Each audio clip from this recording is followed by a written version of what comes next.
who you're talking to. The first one I'm going to introduce is Deputy Director Tara Waziak, and Tara is going to be our new director July 1st. And I know that what Tara does internally has not been, she's been working on tons of projects and things, and so I've been kind of the face for the marijuana side. Tara's here today, and I'd love her to, get to introduction and you get to meet her today. We're excited to have her, and so I'm glad she was able to make it. Morning, Paul. And so I'll turn it over to Tara before I introduce the rest of the staff. Great, thanks, Rich. Good morning, everybody. I'd like to see a nice turnout for this. There's lots of interest in CDL tracking, so it's an awesome opportunity to get this right. So I've met many of you before, so yeah. I don't know what kind of intro I should give. I've been at the OLCC for about a year and a half, like Craig said, dealing with a lot of like the internal operations, acting as the chief operating officer for AE, which has been a pleasure and a challenge. And so I'm really excited to take this next step with the team. We have awesome staff at the OLCC, so it's great to be a part of it. So thanks for being here, Tara. I appreciate it. Go with Shannon first. Hello, everybody. My name is Shannon. I am the director of marijuana compliance, but I am currently acting as in a role interim director of licensing. So I've spoken with a couple of you on both sides of the house in terms of compliance and on the licensing side, and it's great to see this turn out. So thank you for being here. Mr. Smith. Hi, I'm Mark Smith. I am the manager who works with the metric team here at OLCC. This year is my 18th year at the commission, so I've been here for quite a while. Shannon and I have been colleagues the whole time. And I'm just looking forward to getting in here and Thanks, Mark. And Amanda Borup is behind me. Hi, I'm Amanda Borup. I'm Director of Education, Health, and Policy at OLCC. And then just to let everybody know, we have started the recording. So since this is a public meeting, we will have a recording on our website after the meeting is done. Christy Scott, I believe, is right behind me. Good morning, everyone. I'm Christy Scott. I'm the Chief Information Officer, and I'm here just to listen to all the wonderful things you have to say and take some notes. Great. Is there anybody online, Amanda? I cannot see anybody from the staff online that's in that first group, so I don't know if there's anybody there I'm missing, so I don't want to miss anybody. Melanie maybe was going to log in. Yeah. Yeah, Melanie's. Could you introduce yourself, please? Hi, everyone. Melanie Musial with OLCC. I'm the Director of the Administrative Hearings Division. I've also been helping out Shannon with some licensing things as well. Thank you. Is that it? Can you see Amanda? That's all I see. Okay, thank you. Well, there's a couple things. I'm Rich Evans. I'm the Director of Public Safety. I know a lot of the folks in the room. But the reason that we scheduled this meeting to talk about is to kind of give you where we currently are in the seed to sale tracking and the current contract, because there's been a lot of, obviously there's some legislation 556 that talk about seed to sale tracking and some requirements. And I wanted to take the moment to have a public meeting with folks to get input on some factors I'll talk about in a minute. But basically, try to level set where we're at and where we're going, and then receive input. So the next steps you'll hear today about what OLCC's processes are required by statute and how that works and how we would obtain a new seed to sale tracking system. And then the third part of that is, as we begin this journey, because it will be a journey, receive input from the industry on what works, what doesn't work, what you would like us to consider at ground zero, because we are going to be basically starting over again. And I'll explain that process to everybody, but basically it's to hear what we want to do in the next iteration of the seed to sale tracking system. So that's what we're going to do today. I have a few slides I cover pretty quick, but I kind of wanted to give some background. So the first thing is, if the folks in the room, there are some handouts over there. 475 C177 is the requirement of the OLCC to do duty to develop and maintain a system for tracking transfer of marijuana items. And so we use the term metric quite a bit. That's actually a company or brand name It is not, the seed to sale track. It is the seed to sale tracking system, but Metric is a company and it's a contracted company that won the bid in the last process. So you'll hear me use the term seed to sale tracking system because frankly, that's what we're required to do by statute. And in the next contract, we don't know who's going to be the seed to sale tracking. There's opportunities, and I'll explain how this works. So that's where we're at today. Before I get started, is there any other questions we want to go through? I'm going to have staff to monitor the hands up in the back of the rooms because it's hard for me to watch. So if you do have a question, please go ahead and put your hand up for us and we'll try to get to you. So the current contract is with Metric for seed to sale. That contract expires basically August 31st of 2025. It's coming up on expiration. What that means is we have the ability through the original contract to extend that contract. And we are working through that process now, and DAS is working through that process because it would expire, then we would have absolutely nothing. We're working through that. So we're negotiating the contract extension at this time. But I want you to understand that the new system that we're going to is a separate and independent contract from the current contract. And so the current contract, there are a lot of heartburn with the current contract with plant tagging, how the system's funded based upon purchase of tags, batching, all of that stuff. In the new contract, it just doesn't, we're going to go out and I'll explain that process, but that doesn't mean that, say, if this is the piece of paper of what we're doing today, new contract doesn't mimic or mirror or it's exactly the same as the new contract we're going to go for. So we'll go to the slides to explain what OLCC is required to do. Morning, Greg. Greg, just really quick. Yep. So when I share my screen, I actually can't let people in and out of the meeting. So Christy's going to get her computer so she can let people into the meeting while I share my screen. Rich, can I ask a question while that's happening? I think that there's a general confusion around how much the contract is actually worth the Metric on an annual or biannual basis. I don't know if you have those numbers, but I Don't think have them in front of me. Indigo usually keeps pretty good track on it. Yeah. Let me know when you can do that, Amanda. Yeah, it's going to be when Christy gets back. Sorry.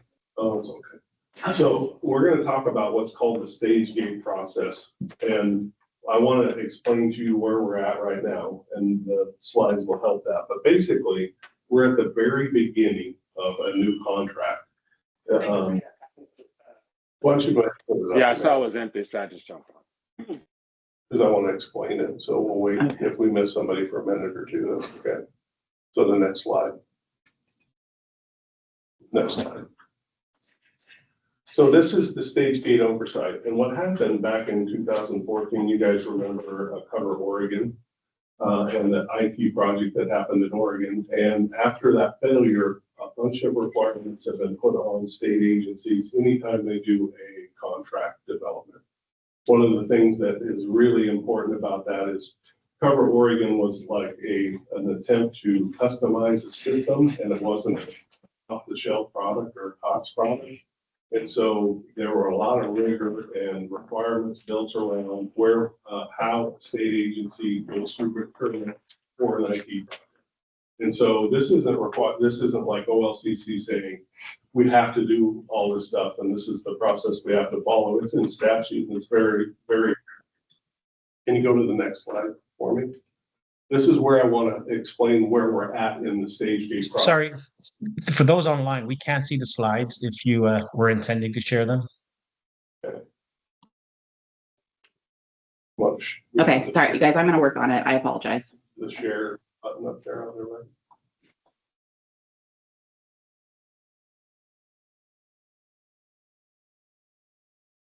We're still working on it to continue through it. If you go down to the bottom, it says Figure 2 stage gate oversight model. And you can see that's quite, if you have it in front of you there, it's quite a extensive model. Am I sharing it now? And so you can see it's the bottom that starts at the gray, but I want to show you we're at pre-project work. We're not into the stage gate process yet. So we are at the very start, and that's why we're having this meeting now, because we haven't started it. So the first step in that would be release an RFP or RFQ. And that is basically an opportunity for us to go out into the business community and ask if anybody is interested in giving us an opportunity to go ahead and bid, or they're interested in a contract. And so the second part of that is we would also do a RFIs first and RFP is second. That is when we will ask companies out there in the marketplace who is interested in competing for a new seed to sale contract. So we are not to either one of those steps. And so the first part of the RFI is really basic. It's, and a request out there into the industry to say, who could do some type of seed to sale tracking of, marijuana through a system. It's very basic. It's not like detailed requirements. The RFP is really not detailed requirements either. Once a contract is awarded, we would go into a process with the company and we'd actually say what we want, what we don't want, how we want it to work, how the system would be funded. All of that is in the full contract negotiation that's coming up. And so right now I know where some of the heartburn is. Plant tags, the cost of the plant tags, the man hours, some of the excessive work in entering things. I can't assume today that it's going to be even close to exactly the same, because I don't know what company is going to come up. And then at the time, when we set our requirements, remember, this was before the industry even started. And so we have an opportunity now as we work through this process to actually think about, is the requirements that we have in the system exactly what we want to do today, tomorrow, 5 years from now. So this is a complete opportunity to change and look at how we are dealing with metric internally and externally, and not metric, seed to sale tracking with you. And so this is why we're having this meeting today, is to kind of talk through all of that and hear your heartburn, so that the staff that is here today, and when we move through this process, we're thinking about things like the things that you guys would be concerned about at the same time. That's the promise that I can make to you. I know the system is not going to be exactly the same. The requirements are not going to be the same. And how it's funded or paid for probably won't be the same. But we're at the blank sheet of the canvas as we work today. There's a couple more slides. The next one I'd like to see. The only reason I'm showing you this is how much rigor there will be once we start the building of the IT process. Many of you are involved in camp and have looked at camp. We go through a lot of work internally here at OLCC to set up new systems like camp. There's a lot of processes that are required, quality assurance, independent contractors monitoring to make sure that we are doing all the steps properly. And that's really what figure 3 shows, is the oversight and how we do our processes and the checks and balances. I will tell you that I've done several stage gate projects in my career, and the one thing that I will tell you that I don't like about it is it does slow down our ability to move quickly. And most of the contracts are delivery-based payments. So like if we have a new seed to sale tracking system, they will have to create certain things and produce them that work before they get paid. And so it's a process of steps and building to create the system. The last slide is really about transparency and accountability and why the stage gate process is out there. And really, I didn't want to spend 100%, a bunch of time on this, but I just wanted people to understand that right now we have the metric contract. It expires in August. When some of the changes, once you enter into a contract, you just can't change it on the fly. We're stuck with that contract. Some of the legislative stuff that Jesse and I have talked about is like, hey, we need to do, we have to update the seed to sale tracking system every 2 to 3 years. The stage gate process often takes 3 years in and of itself to go through the requirements that OLCC has to do in the process. So frankly, when you hear stuff like that, it's like, okay, we need to educate, we need to explain that these requirements of stage gates may take you 3 to 4 years. Generally speaking, a IT contract, when it's secured from the state, is somewhere between 5 to 10 years. That's usually how a system is set up, a 5 to 10 year contract. You can make amendments during that contract process, and you can think of batch tagging as part of an amendment to a contract where we had to work with Metric, redo the contract to allow batch tagging. We couldn't, once we're in a contract, we can't change that. So that kind of information allows, us to tell you that, look, we're starting this process. It'll probably be a contract somewhere to 7 to 10 years for the next system. We need to get it right. We need to be thinking about the future. We need to not carbon copy what we're doing now because that's the way we've always done it. And we need to think about how we roll this out in the future that'll be an advantage if things change in the national marketplace or anything else. And so this is a discussion that I've had with Jesse and several other folks. Is we want to get you involved in the very start, keep you involved in the process, hear the requirements, hear what you guys, your heartaches are. And of course, you know that my phone rings and I hear the heartaches, and things like that. But this is a chance for us as the agency, licensees, to be transparent about what is happening, how we're going to handle it. We may not agree on every requirement down the road, but at least we're having dialogue, right? Or at least we're involved in this and make a contract that's sustainable for us in the future that does allow for some changes, but also we're thinking about the future as we move through this. So I don't want to spend a lot of time today talking about this, but I felt the background is extremely important on where we're at because we have basically like canvas. And so this meeting was based upon conversations with Deputy Waziak, Director Friends, Jesse, other members of the industry to say, we're starting over, let's have an open dialogue as we go through this. And so I want to turn it over to everyone here to talk about what concerns they would have with the new system. Remember, don't when, say like, okay, Rich, I hate plant things. Yep, I get that. Okay, I understand that. But please try to help me understand, like, is it 500 plants in a batch that we can live with? Where can we live with? Where can we meet in the middle? Where can we say one tag, non-RFI tag, plant tag, or identifier? Maybe we'll have to tag some type of identifier. Where are the decision points that we can live with together in the system to finish? And maybe somebody comes up with a system in RFI, we can have one. I don't know that. But what I'm hoping to do is have an open dialogue and say, here's where the pain points are in my business. This is what I'd like to see. Could you please keep this in mind when you're working through the contract? Or here are some things that I think would maybe that we used to do that we probably don't have to do now because we're in a different place. That's really what I want to have a discussion about. Obviously, we'll be taking notes and working through this. I was hoping maybe we'd go through the folks in the room first and then have people raise their hand online and go through that. But this is your chance. And like I said, I wanted to talk for 15 to 20 minutes to give you guys the background and then spend the rest of the time listening and hearing what the heartburns are and where you guys want to make a change or you want us to hear your input.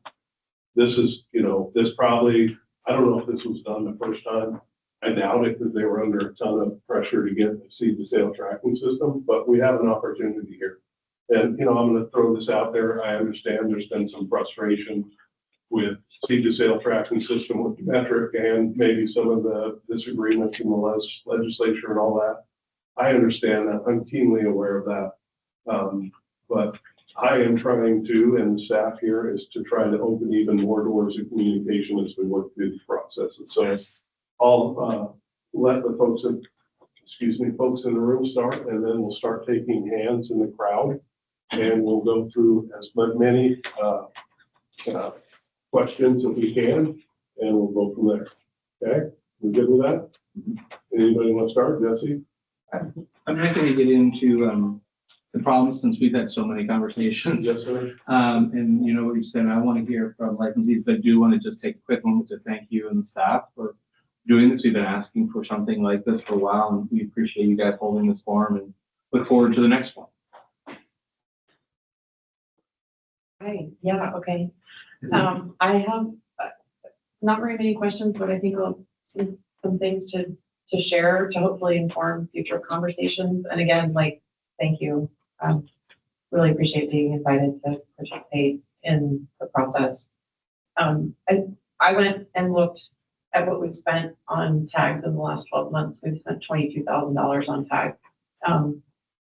We don't have nearly the burden that a farm does. Is that last month? Was it a month? That's the year, that was the last 12 months. We spent $22,000 on tags. And our burden is nothing compared to, our tag burden is nothing compared to a farm. But we also vet a lot of systems, right? I'm looking at Odoo as an ERP. That is an OD. ODOO, and it's an ERP. Okay. And it would be less than that. And it would do a lot more for me as a business, right? It'll give me incredible amount of reporting and business insights. It'll do accounting, project management, production planning. It's a CRM, got e-commerce, takes care of orders and invoices, inventory management, fulfillment, routing and delivery. I want to do it, but it's going to double my software cost, right? And one of the things that has been incredibly frustrating being a customer of Metric is we spend the same amount of money we could spend on an ERP and we get nothing. We don't get project management. We don't get business insight. We don't have customer data. We can't do orders and invoices. It has no support for fulfillment or routing and delivery. So we're spending, from a licensee perspective, we're spending a lot of money on software and we're getting, The bang for the buck is just very limited. we're getting really nothing in return. And I know that all of you are aware of our cost of compliance, right? And that $22,000 is just one part of our cost of compliance. The labor is inordinate because we have this hairball of systems in order to get what we need as a business. We're using Slack for communication. We're, using spreadsheets to support the data that we don't have. HubSpot for customer management. We're just, I don't know, we've got like maybe 8 different platforms that we're using. I'd like to get it down to 1 or maybe 2, even 3, QuickBooks, holy moly, inordinately expensive and not very good. And so there's a tremendous cost of layering all of those systems. Really, I to see in the future a more robust seed to sale tracking system. If we are going to be entering an inordinate amount of data, we should be getting some value out of that inordinate amount of data that we're entering. Okay. And I'm wondering if anybody's already approached the OLCC with interest in this. So I would tell you that I get, I don't know, 10 to 15 emails a day from companies trying to do all kinds of different things. I know that the last NAPCA meeting that I went to, there were companies there in the evenings and trying to discuss opportunities for them to get into the industry. Basically, what I mean by industry, into the tracking, seed to sale, EMP. And so there are businesses interested. Yeah. Under the current rules, I can't talk to people when I don't have an open Yeah. requirement. Yeah. But I do, that's what we're really interested in when we go for the RFI, how many more people come to the table and who those companies are. I don't know what it was last time, but I've heard through the grapevine that there are some companies that are gonna get into this space. And so we will be seeing very quickly, once we get the RFI out there, how many different companies come to the table. But there are a lot of people that are getting interested in this marketplace. I would tell you that when I first started here, I get maybe 1 or 2 emails a week. And now I'm getting all these solicitations. So I would tell you, I think we're gonna see a bigger pool. And I think we're gonna see a lot of people interested in this marketplace. Rich, you quickly mentioned something you went to. What could you Yeah. that stood for? So that's Canada's the, You said Canada. Yeah, Canada, I the didn't hear that right. National Yeah. Regulators Association, and one of the meetings that's coming up, in fact, this month is, other people are allowed to come to it. And that's where I see a lot of the vendors. And so that is this month. And so I'm sure in my time, I will be hit up by vendor after vendor that is going to be interested in this space. And so I expect I will have a better idea when I get back of how many people, how many businesses are really into this space. But I do expect larger pools of people than we did last time, or companies that have maybe not just do seed to sale tracking, but do a lot of other things that people can add on and things like that. So that's kind of what I see the marketplace at right now.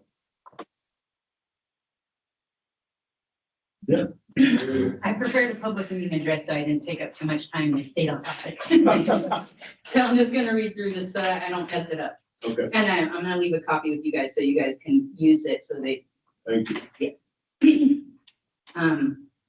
Thank you for the opportunity to speak. My name is Desiree Bradley. I'm the general manager of a dispensary. I work directly with Metric. I'd like to acknowledge the purpose behind seed to sale tracking. I understand the need to ensure that products for reaching consumers are coming from legal, regulated grow sites, not unlicensed operations. But at the same time, I don't believe we should have to track cannabis from the seed, especially when other industries like tobacco and alcohol are not required to do the same. The bar for cannabis is set much higher, and that comes with a significant cost in labor, time, and resources. That said, if seed to sale tracking is going to remain this intensive, then the system needs to support the people using it, not slow them down or make their jobs harder. Here are the areas that I believe need to be addressed in a replacement or overhaul of Metric. Metric currently relies on our POS system to report information to it, but when the two systems don't communicate correctly, issues go unnoticed, sometimes for weeks. I believe Metric should independently communicate with whatever POS software you're using and perform a forced nightly inventory sync. This could catch any mismatched inventory or missing entries caused by sync failures or user error. It would also give business owners a chance to fix problems proactively rather than discovering them only after an audit. Each user should be able to customize their filters and save default views so they can access the information most relevant to their role quickly and consistently. The current tagging system is not only expensive, it's also environmentally unsustainable. Thousands of plastic tags are used even for small harvests. I propose allowing each harvest to be registered with a single blue tag. Just like bulk products are tracked with quantities, cannabis plants should be allowed to do that and to be documented as a batch with assigned details. And if physical tags are still needed, we should explore more sustainable or biodegradable options. Metric is passive. It waits for us to tell it what's happening, but it could do more. Imagine if when a user logged in, Metric provided business-specific suggestions or alerts, such as check aged flower inventory or X package has no recorded sales in 14 days. These wouldn't be personal suggestions to the user. They'd be based on the business that user is currently working. This would help us stay ahead of issues rather than react to them. And finally, I believe a future system should be fully integrated with the OLCC. Ideally, licensees should be able to handle all regulatory tasks in one portal: license renewals, reporting, compliance documents, audits, seed to sale entries. Fragmentation creates confusion. A single dashboard would reduce errors and increase transparency for both businesses and the regulators that want to keep an eye on us. These changes would reduce unnecessary labor, prevent costly mistakes, and help the state maintain compliance without punishing licensees with inefficient systems.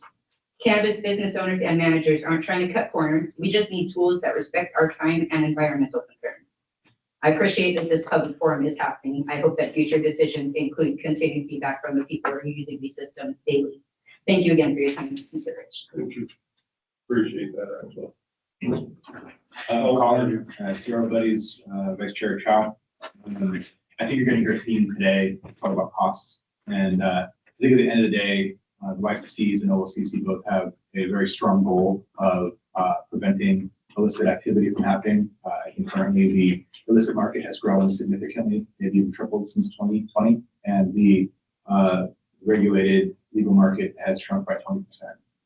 It is significant. It continues to decline every year. And one of the main factors that people make decisions are based around costs and incentives. The illicit market does not have the regulatory burden that that the legal market has. Just to name, like, everybody knows how bad 280E is. That alone makes it incredibly difficult for a cannabis company to be profitable. But you start looking at the lack of services with banking, having that, if you want to be in multiple states, having to set up an entirely different company in every single state you're in.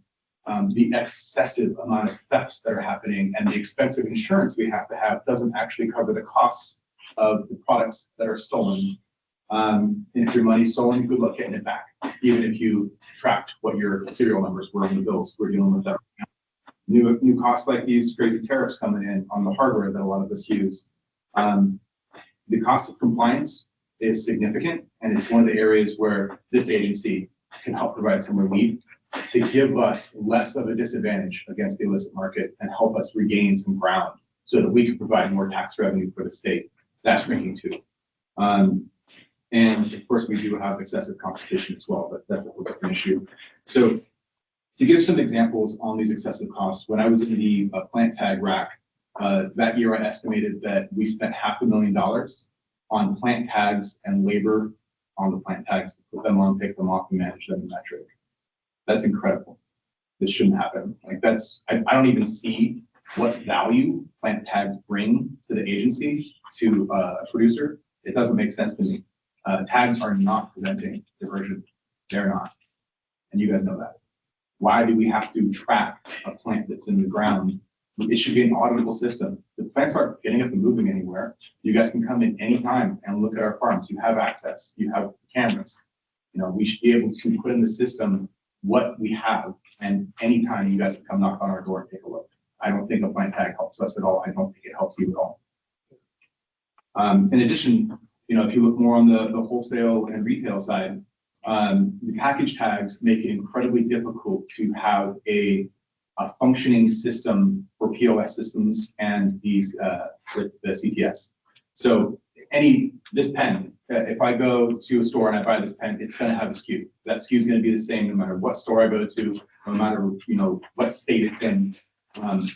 If I have a batch of blue-green cartridges, that, even though I can print a barcode and put a SKU on it, if I send that same batch to a retailer one time and a second order of the same batch, it's going to have a different SKU. It's impossible to produce a single SKU. So that means that somebody has to go and put a sticker on it with a new SKU every single time, either at the wholesale level, at the producer level, or at the retail level. That's a lot of labor. So that's just because most POSs can't track the difference between. So basically, it's all in the system that we Right. have the SKU number. It's kind of what Marissa talked about a little bit. Exactly. Okay. So these are just examples of significant costs that are put on the legal side and that the illicit market doesn't have to deal with. And with all these things that are set against us, any one of those things that come down and allow us a little bit of relief would make a significant difference in our ability to operate and be profitable. My name is Aji. I'm just an industry member and an investor. I just came to listen. So Appreciate you being here, actually. absolutely. But also to answer your question, Zoho One replaces all the maps you're talking about. It's $37 a month per user, and it has everything you're talking about. Yeah, I mess with yeah, I mess with Voodoo, I mess with QuickBooks and all that. Yeah. It's way better than all those. Thank you. I'm Mike Bastard. I'm a producer, processor. Yeah, my main concern was security, our information being in metric is facility addresses have no place being public information at all.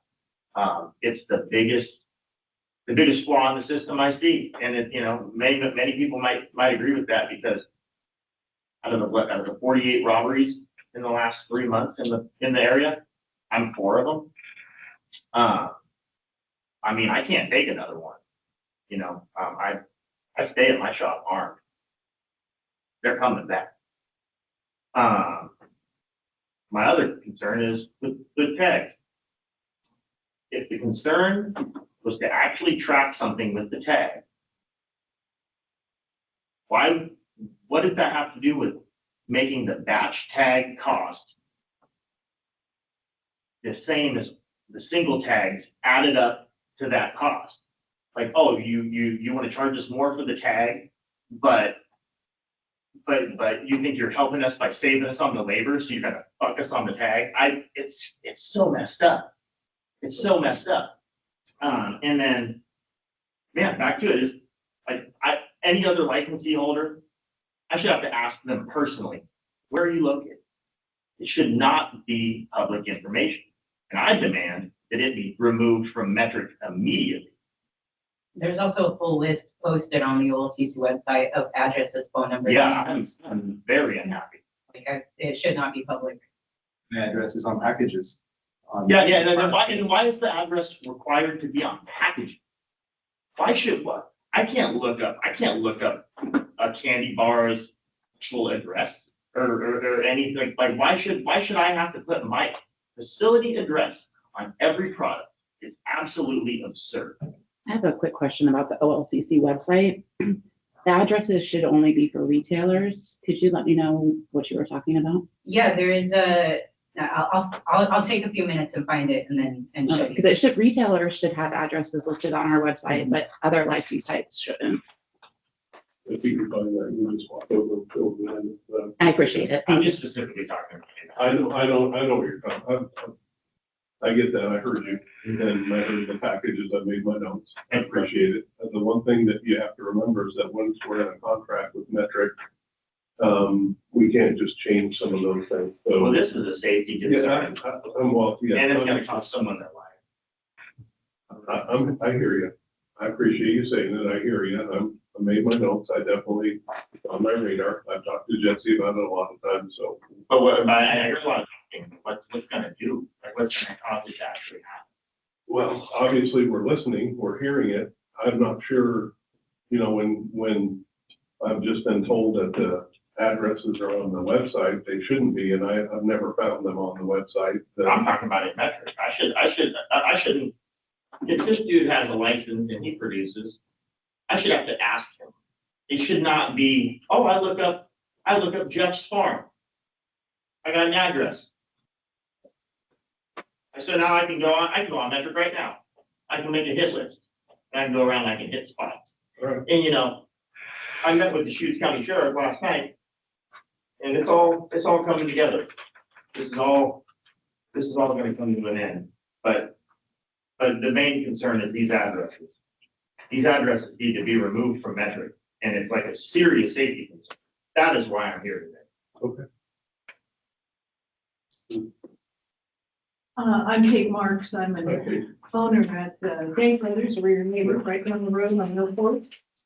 I came to represent our general manager who couldn't make it here today, and to learn more about what everybody who's in the industry, how they've experienced Metric.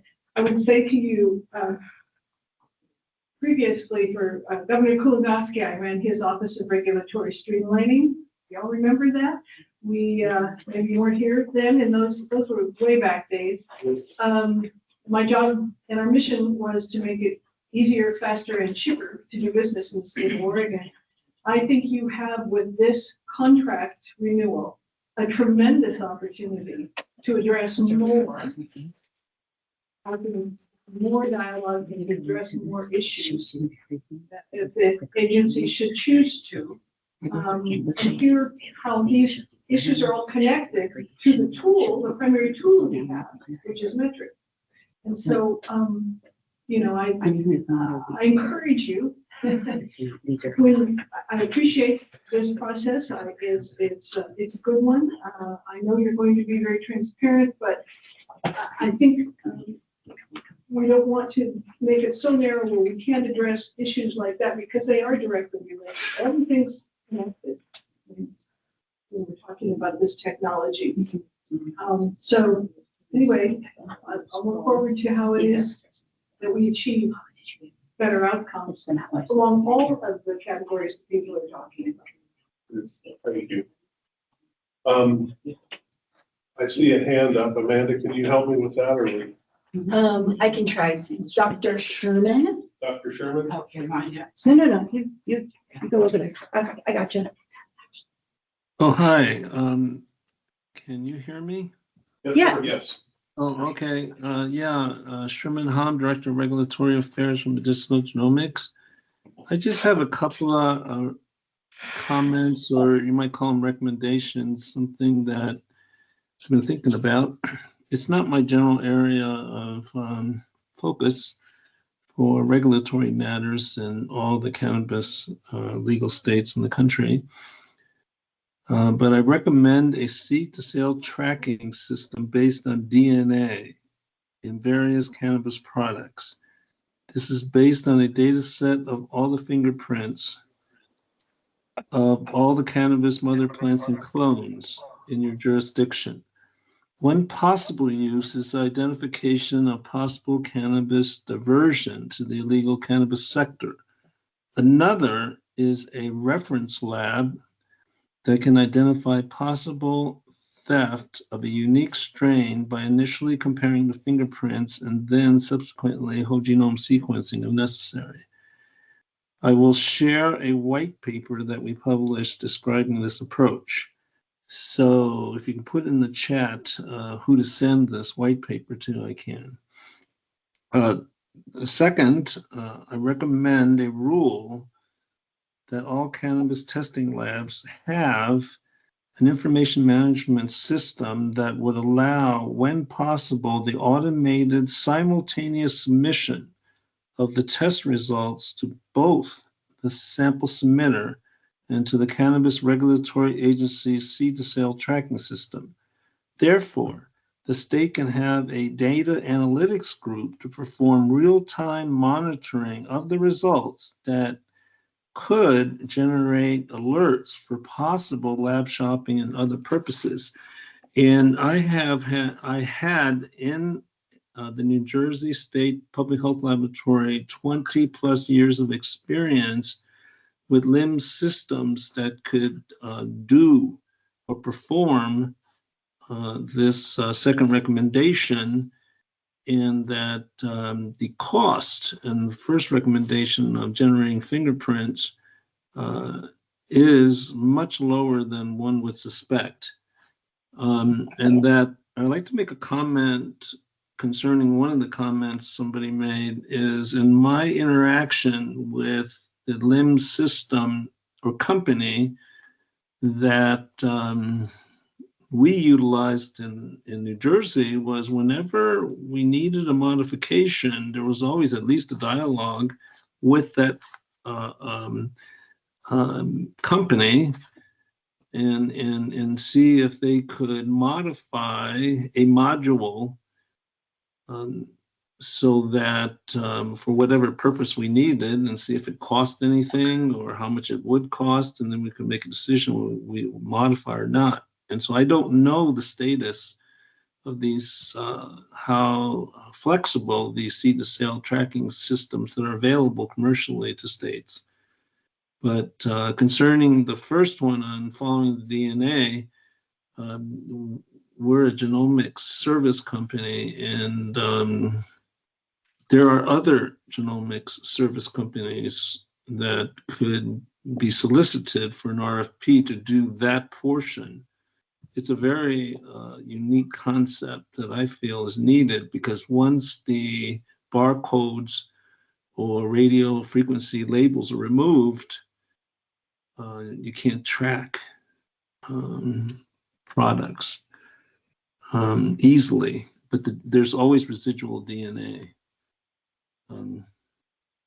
We just performed, let's say, a hemp THCA project, and we were able to do genomic analysis of the residual DNA in, I think, 40 hemp THCA products that we got on the internet with very interesting results.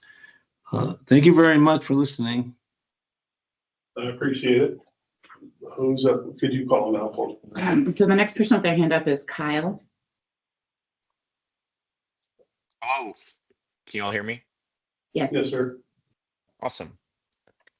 Okay. Thank you for the time. So one of the things that I came to realize when working with Metric in the past is that we as users are not actually their customer.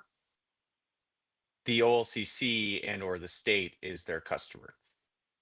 And so one of the things that we realized through that process was that when things happened, like Metric goes down for a day, typically the users will have a quality of service agreement with the provider of that service, and the provider of that service will be held accountable for breaches of that providing of service.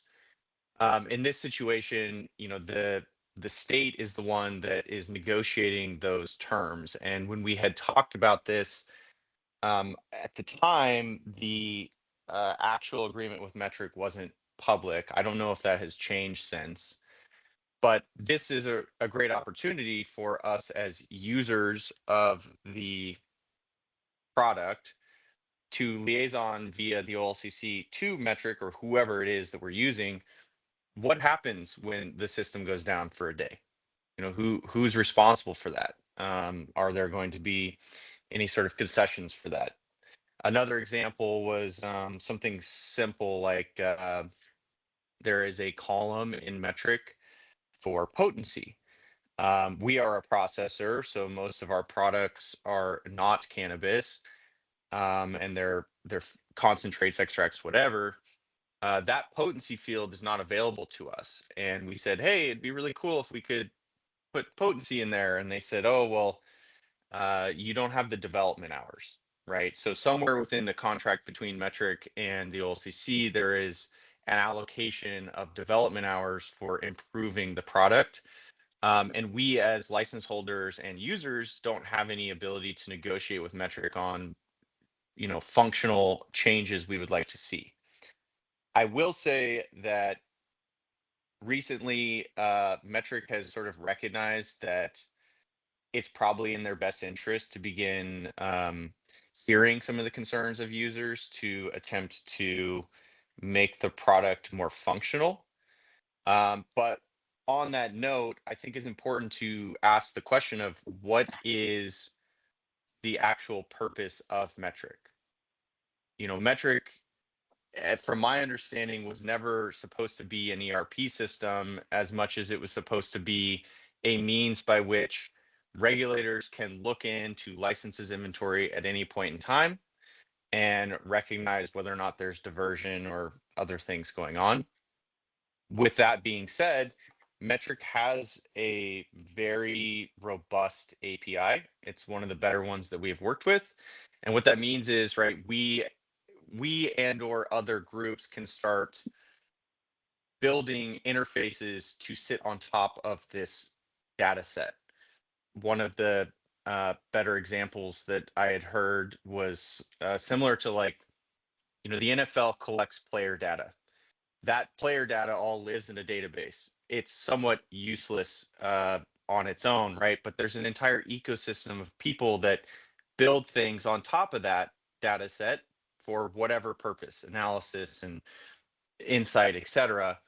I think Metric is very similar in our industry where it's really just a data set, and they don't have a whole lot of functionality there. There is literally not even a dashboard. There's not even a functioning search bar.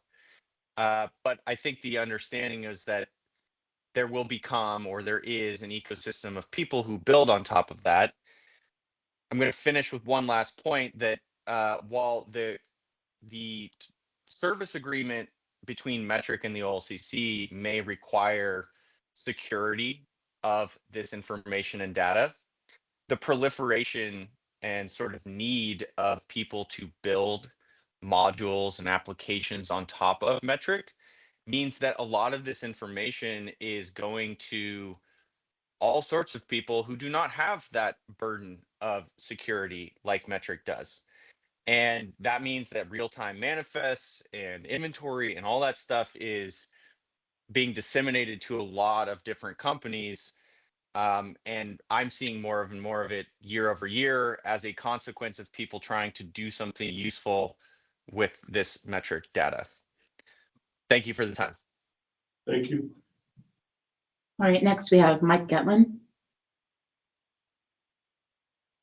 And, to echo Jesse, thank you guys so much for doing this work. I know it's a really challenging one, but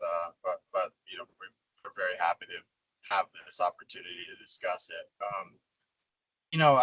We just, at Nectar, we just went through a pretty significant SOP change to how we're doing a lot of how we're using software under distribution from our warehouse. And so, the last several months has been, kind of an intensive deep dive into how physical product control interacts with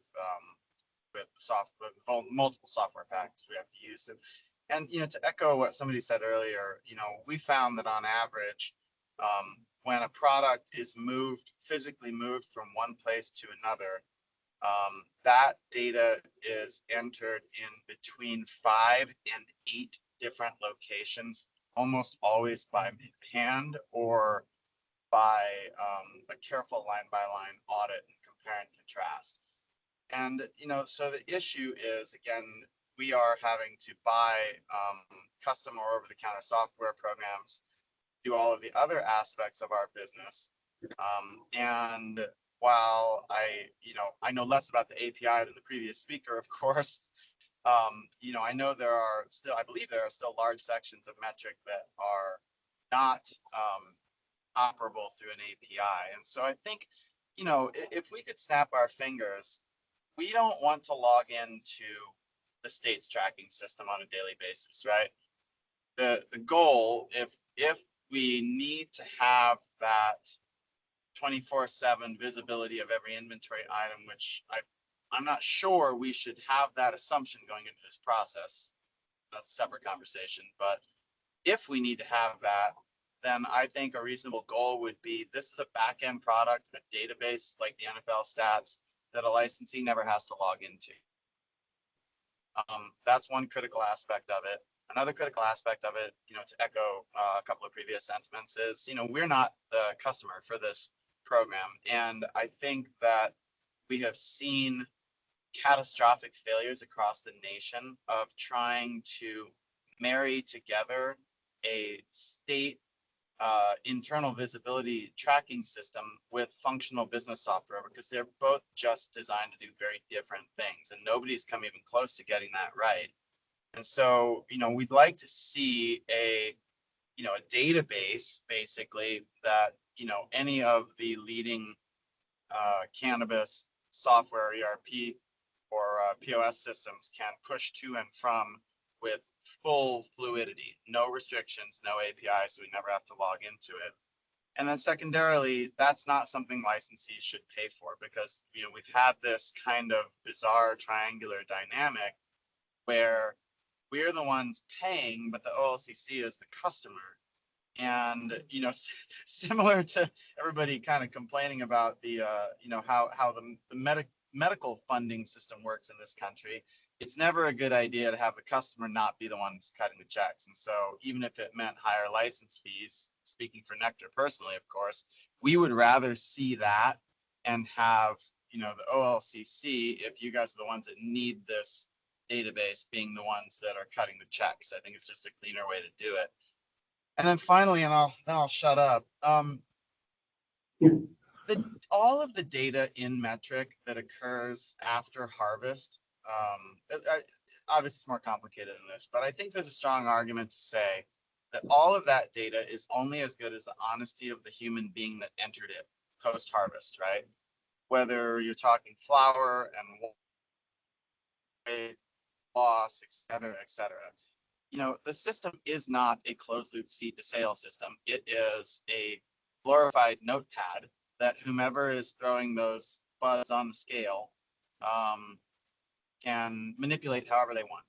So I think it's dangerous to have the assumption, frankly, that because we put tags on these things, that the agency somehow has real visibility into what those products actually are. And so I think the trap here is a false sense of security and of the ability to effectively audit based on the CTS system. At the end of the day, keeping products from being diverted is not something that can be accomplished through CTS, although it's a valuable tool and we acknowledge that. We have to change that focus to other things. So, a system where we internally, we can track our own inventory, report that to the agency, similar to the way we do our security requirements, would be much less work, much less cost, I think, for everybody involved. And until products are on the road, where obviously we need a tag and a manifest, I'm not quite sure we should be assuming we have to have internal tracking within every business of every product every day. So anyway, thanks for hearing me out. And again, I really appreciate you guys working on this. Thanks, Mike. All right, next we have Rain. Hey guys, I'm Rain Britton. I'm the chair of the CPOC committee for Portland, business consultant and a longtime activist. I've worked in the industry since the medical days, and that means that I got to learn metric from inception. So I feel like I have a strong understanding of the software. And what I've learned from that software. What's up? It's not important. No, I'm just listening. What's up? I was just saying, Taylor likes to load her mouth up full of water and throw the bag of Oh my God, Taylor. Let's mute our mics, ladies and gentlemen. That might make everything a lot easier. Thank you.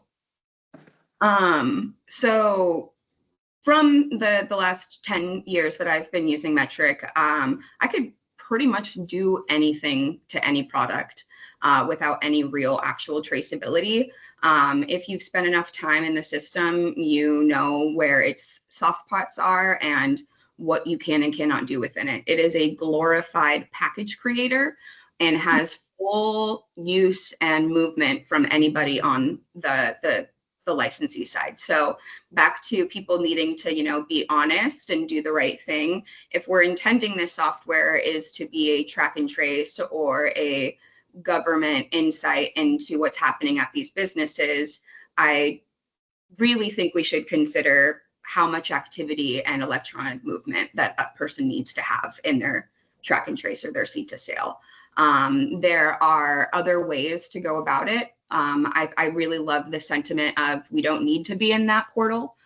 We need to be in our other software and systems and trust that that's communicating to the state as necessary so that you guys can actually have oversight and actually see things that are happening without it just being a free for all, because quite frankly, that's what it is in metric. You can do almost anything. And there's not enough eyes to be able to even track that with or without a script. So I do think that as we continue down this path, that we greatly consider throwing out what we know about a seed to sale tracking system from the lens of metric, because it really is a package creator at the very end. It's not something that is going to mitigate diversion. It is proven that. It is not something that is going to empower licensees to be able to put onus on their software if their software does something incorrectly. It really holds them liable to make sure they have a whole person, sometimes two, to manage, audit, and do action within their metric. That's unnecessary. That's a ridiculous amount of labor. That's a ridiculous amount of redundancies that are put in place. And that's not even getting into the tag piece, which is just a cash grab. There's no reason. I've never seen anyone come to a license like facility with an RFID scan gun and audit a facility. Where is this? Where is that?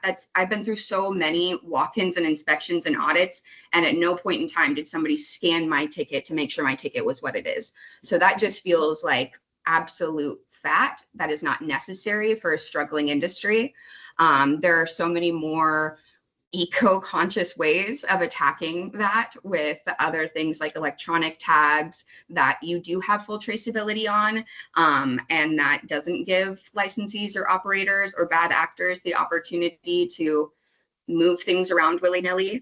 I do want to end my sentiment with, I have experience working at a national level. I've worked with clients who have no seed to sale tracking system. I've worked with clients that have done the home brews in their states. I would strongly advocate that we do not move in that direction, that we do identify a good partner for a seed to sale tracking system that we can contract with and work with. The folks over in Washington are struggling.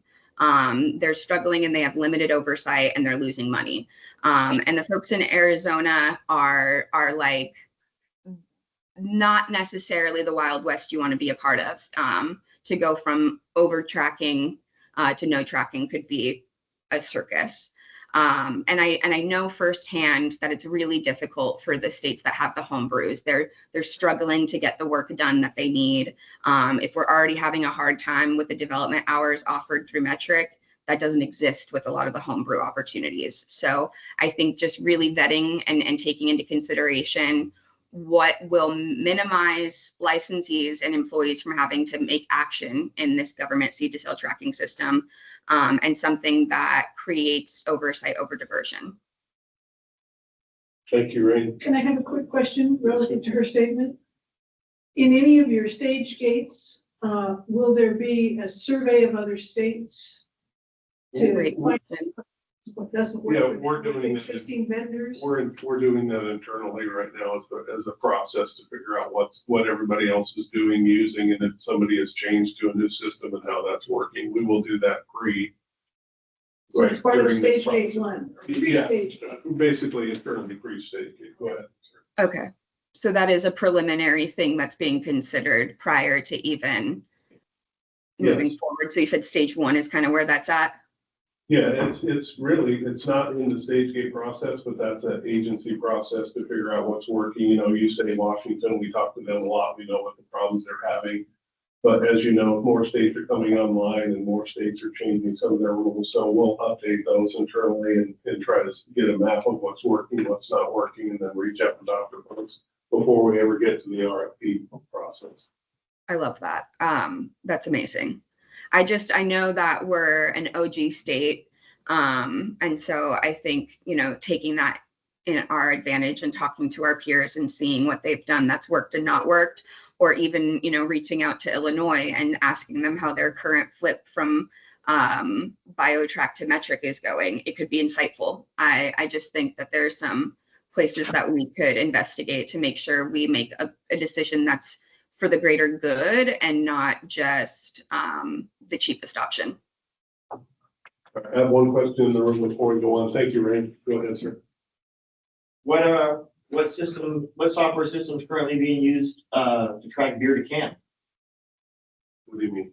Like, what do you guys use to track the alcohol production?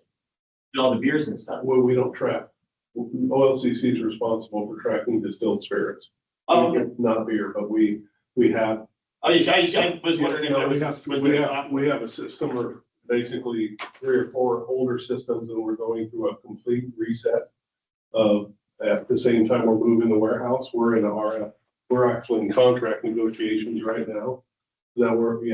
Implementation on a new system for them so that we can track the distilled spirits from the warehouse back to the. Would the process be kind of similar? It is similar, but you have to, so the issue is, it's not, when you do a contract in state government, I have to put it out there and then people have to come forward. But Yeah, I was just curious if it's basically being used, if there was, I mean, like, it seems like the end goal is the same, right? It's actually the same issues that we're talking about. Reporting daily sales back, because that's how the tax basis worked. It's about them being able to control their inventory, us being able to track their inventory, because every distilled spirit bottle that's sold in Oregon goes through our warehouse and then it's out. So there are some lessons we're probably learning from that system. Because that's been around a lot longer, right? Yeah, and they're European is part of that. And then they're getting scanners, handheld scanners and things like that to help them with their inventory as part of that process. But it is definitely something. We have the camp system here where we're doing the licensing and compliance work. The warehouse, we have the move and a complete rehaul of that system going on at the same time. So that's definitely happening. And folks in this room, some of them, like Christy, are working on that. So, the APIs that I'm hearing and some of the discussions have been in camp, have been something that we've learned a lot about. And, hearing that metric, what I'm hearing is the metric and the API and the system that we probably need to create is not just about seed and sale tracking, it's about the business of of what we're doing. So we definitely will look at, I mean, we're learning from that. Because is the ultimate goal diversion, like prevent diversion? Yeah, I mean, wouldn't it make sense to just have like an investigator go around the state and see what brands are on the shelves and look at an inventory of licenses, see who's actually we participating? spend an inordinate amount of time doing diversion investigation, yes. There are better ways. What's called. There are better ways. Yeah, I understand that. I mean, you have to remember that Oregon was third, right? And they built the seed to sale tracking system. You enter a contract, you can't change the contract midterms unless you pay for it. And so what we're doing here is discussing how we start over again, for lack of better terms. Well, I guess since the big topic is diversion. Diversion is going crazy right now. Well, it seems like it's a simple math problem. Like, if you think like, all right, in Portland, there's what, it's like 700,000 people, 650,000 people. Okay, say half of those people smoke weed. Say of those half of those people smoke an eighth a day. I mean, you can find out how much weed the city uses. Like, it's rampant overproduction. That's the issue. Let me separate the two before we go on. Illegal marijuana production is not outside of the system, it's not OLCC. No, within the system. But in the system, it definitely is. There's too many producers in the system. Yeah, that's a totally different topic. Oversupply has been an issue, and I've talked to Colin about it and a bunch of people in this room that. I mean, I'm sure there's massive farms that have a license, don't have any sales. You know what I mean? Like, like that's what's contributing to the black market. Like, it's like the people that are here that are participating and playing, we're not the ones. But we're being punished for the bulk of the group. Yeah, I understand that, and I've had that discussion with a lot of people in this room. And, I don't want to continue now, like, we can have this offline, but there's a lot of things going on with that right now. But I really want to focus on how we get better in our system. And so I'm going to go back to the list, but we can have a conversation. I know I've had that conversation with two people in this room in the last 2 weeks. So just go from there. Go All ahead. right, next we have Aaron Purchase. Aaron, go ahead. Hi, thank you so much for having me. I am the owner of Kind Leaf Pendleton. I've been in the industry for many, many years. I also hold a seat on the metric users tracking group. And I have a couple comments. I personally would hate to see our state go away from metric. It's the most widely used tracking software. And Kind Leaf is a rather large dispensary. So we have a huge inventory compared to the majority of dispensaries in our state. And we've gone through one point of sale change. We switched from BioTrack to Dutchie. And although I'm very glad we did, because BioTrack was an utter failure, which is one of the options you might be looking at. It was one of the most extensive processes of my entire ownership of Kind Leaf since we opened. To retrain staff members, the cost of retraining everybody, it's not going to be that easy to just switch. And I have to have an oppositional view of Metric just being a package creator, because when you look at it at a retail level, Dutchie reports every sale. Metric has worked extensively to make the caregiver and the medical patient section of Metric work seamlessly and great. There's been a lot of work that we have put into this software just to walk away from it and to go to a less used software that could potentially create a whole bunch more headaches and problems and be way more costly. The metric users group is where we determine what we're going to do to use those development hours. Since COVID, it has been really hit and miss. We have not had regular meetings that we're supposed to have, and it's not really going the way it was set up to be. And I don't know if that's on the OLCC or on Metric themselves, but maybe something like that should be addressed when we're talking about our problems. Or also, I love that I've held a seat on that group for 4 years, but then every single time I go and do that, it's my opinion. And I think that maybe having a way to create more fairness so that more people in our industry can have an opinion on Metric. Maybe the seat terms be 2 years or 1 year or something else and also make sure to really get those meetings going back up because they are helpful, not only in regards to metric, but that's a lot.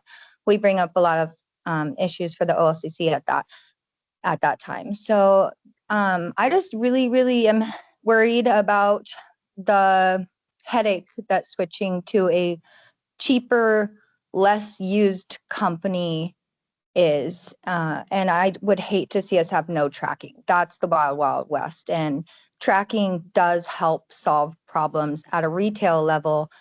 Every sale will complete the package. If there's something left, there's a problem, or if it's missing, that's how I can catch theft. That's how I can catch bud tenders handing products out for free and not ringing them up. And that happens routinely, and I can watch on my camera, and you just handed that out and it didn't get sold out. Metric helps us have a backup data set. So it's not a horrible thing from everybody's perspective. And thank you for letting me talk. You're welcome. Thank you for your opinions. Go ahead, Amanda. Who's next? Next we have Tony Birch. Tony, you there? Yeah, hey there. My name is Tony Birch. I own retail processing, wholesaling licenses, and I'm on the Chow board. I have more of a question, and it's a genuine question, just trying to understand everyone's angles here and perspectives. What's the OLCC looking to achieve with requiring the use of a metric-like system versus, in the mind of the OLCC, what would not be achievable by allowing licensees to maintain their own seed-to-sale tracking system internally? First of all, it's required by statute, so it's in there that we have a seed-to-sale tracking system. I think that the whole conversation that we're having today is to start to see what we track, how we track it. A new system will go along with a new set of rules and how we implement the businesses. I will tell you, and I've said this, is that, Chow has, I'm guessing, 30-some% of the industry members. There's 70% out there that are not involved with Chow and not involved. And I've said this publicly, diversions right now are at the highest I've ever seen, whether that's wasting things out, whether that's bioproducts, biomass, whether it's switch out on a trip across where buds switched out for shake. And there's all kinds of schemes that are going on there. I don't think that the state is in a position now not to track everything. Or to go to a place where what I've heard today from some of you is the wild, wild west. What I think the goal should be is that when we do implement a new tracking system, it's business friendly. We think about the cost to you as the licensee. We think about efficiencies. We think about what we've learned, and then we still have some framework, but it may not be exactly the same. Maybe it is somewhere in there that the tracking is more of, hey, we're tracking this harvest instead of the individual plant and things like that. So that's what I'm kind of trying to get to. It's frustrating on my side to meet with businesses that are actually trying to do things right. At the same time, the DEA is ringing my phone up for, hey, these guys are sending this to Kentucky, or the Missouri Highway Patrol calls me and said, hey, we got one of your licensees with 500 pounds. That kind of stuff happens on a weekly basis, whether you see it or not. And so I think it's about reforming what we have, how we do it, and doing it in a cooperative manner that it reaches our goals, but also looks at what you guys need in your business. And that's how I would frame that. And there is room for conversation. I just, right now I'm gaining information so that we go into the process of laying out what the system looks like. So I have as much information as I can to do both of those things. That's really what I'm trying to do. So individually, I can't really tell you where we're going to be on each specific item, but in totality, I hear what you say, and I listen. And frankly, that's why I'm here today, to hear even more of that and to try to open up doors and open up the lines of communication. Not everybody's going to be happy where we land, but in the same time, we do it in a manner that is the most efficient, listening to what you're saying and trying to make it so that the regulatory folks, the folks in the business of selling and moving marijuana, are not such a disadvantage that they feel like they have to go to the dark side, lack of a better term, or it's just better to stay out of the regulatory system. That doesn't make sense to me. And so in totality, that's how I would answer your question. How we get there, I'm not 100% sure. So. Yeah, great. Sorry, just a quick follow-up. Is contracting with a third party seed to sale required by statute, or just a seed to sale system? Just a seed to sale system, but you have to also go back to the stage gate process. And when I talked earlier that state agencies are not allowed to create their own systems and basically have to follow the stage gate process. And so we couldn't create our own system. We have to buy a system and then basically adapt that system to the best of our ability to do the business that we need to do. Yeah, okay, that makes sense. Is there an opportunity for a kind of two options here? You can opt into the metric system, or you can show that you have the internal ability to manage an internal seed to sale tracking. For folks that are smaller, they opt into metric and go that route. For folks that can manage their own internal seed to sale and can show the OLCC, hey, we can track it beginning to end, but we do it without tags. We do it. You can come out at us at any time. We'll pass, and we'd like to opt out and not go the metric route. Is there kind of a 2-lane scenario that would ever work? So that 2-lane scenario, Jesse and I talked about, to be honest with you, and we talked through it. But for today, I want to focus on metric. But I would tell you that we've had discussions about that. We've thought about what would it be if it looked, I forget the name of what controlled substances process they have to follow, like a drug company, but they're MISO, is that what it is? Something, I don't remember exactly. But, I'm always looking at options, and that may come, but I got to tell you that we got to get a handle on the diversion before we need to go in that, route. But I will tell you, there's discussions, and we've agreed to continue to meet and discuss issues like that prior to the February session. And so we're not there yet, but that doesn't mean we're not talking about that. Richard, what sort of action is OLCC taking for these category violations? My understanding is more people should have their licenses revoked. We already have too many licenses, and this is a fantastic way to address it. There was a pretty significant violation in May of last year with a company that was diverting in-state and bringing it back in, but there was no recall on their products. They're still open. They're still selling. What's happening with these category 1 violations? So I don't want to get too sideways, but I'll answer to the point where a lot of times law enforcement is still actively investigating. They will not provide us with all the details we need to make a case because they're going deeper and going after more folks. And so the complaint, and not the complaint, but the discussion that I've had with Jesse is that just because a charge or a license, sometimes it may take us a couple of years to get there. But on the same hand, one of the things that I think is on the table to discuss is rule changes or statute changes that make it easier for us to take bad actors that are diverting out of the system.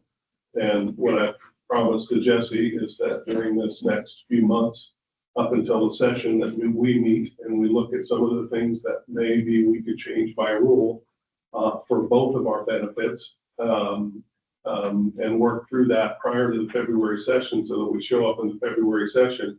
And what we disagree on that has to go to statute is a smaller pool of items compared to a larger pool of items, so that it doesn't look like, well, it is. What we're doing is trying to make, work together in a manner that we're trying to achieve the same goals. That's one of mine, because I feel like that may not be the appearance right now from people looking at what we're doing with the industry. We're kind of at loggerheads a little bit at times. And so that's one of the things that we're working through and looking at. But I want to make sure I get everybody here. We've got about a half hour left. I want to make sure I get everybody's voice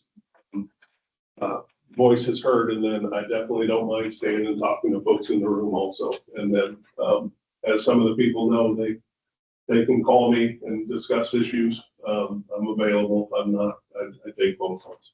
I have a related question. Why would maybe it's the government, why would the OLCC or the government restrict the OLCC from creating its own seed to sale tracking and integrating it with its own system? It's in statute because Cover Oregon did that and it failed. That was the Oregon insurance thing in the legislature and came back and said, you will not do that. You will follow the stage gate process.